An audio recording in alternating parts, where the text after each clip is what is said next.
So with the goalie play with Tristan Jarry, obviously this offseason, the big decision making was going to be between Jarry and Matt Murray, right? Matt Murray obviously won a Stanley Cup here, but he had a similar scenario where he came in for Andre Fleury, right? And took over for him. And went off. Yeah, and he did. But then it caught up to him where Jarry was coming in and taking over for Murray. So this offseason, they made the decision. They allowed Murray to leave. Obviously, he signed with the Senators.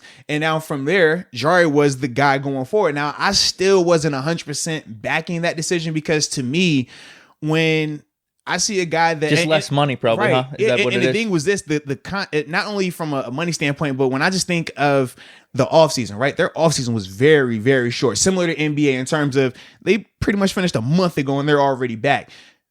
So less than a month ago, right?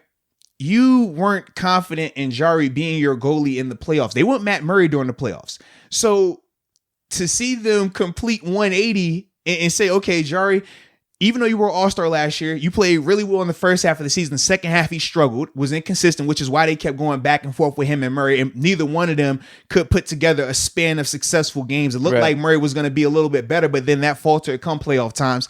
So when I think about all of that, for them to have made the decision that, hey, now you're definitely the guy 100%, I'm not completely confident in that. Now, granted, yesterday, the goals that he did allow, they weren't all his fault, right? Obviously, some of them were bad. Some of them were bad. But to me, I'm like, just because your defensemen might not have done their job, I look at it as the equivalent of Minkah Fitzpatrick at safety, right? Just because this linebacker missed a tackle, yes, it's hard for you to make a one-on-one open field tackle. But it's not against the rules for you to make a one-on-one open field tackle. In fact, you've done it so much that we expect you to make those tackles, right? We're not saying that you're going to make it every time, but I at least expect you to make it more times than not. That's a good comparison. He was in bad spots, but it was like, man, you could have really saved that. Made that, right? And to me, that was the biggest issue when I was watching it yesterday. I'm like, the defense, yeah, you're still a little questionable, obviously dating back to last year. We expected that.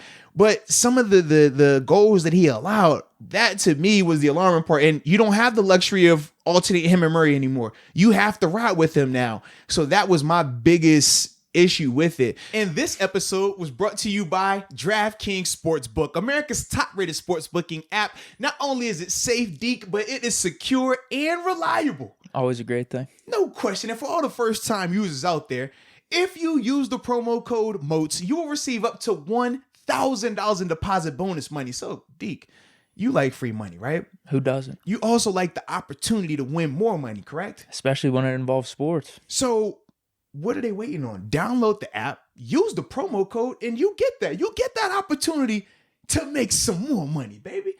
So literally, stop wasting time. Download the app, use the promo code, and get that opportunity, baby.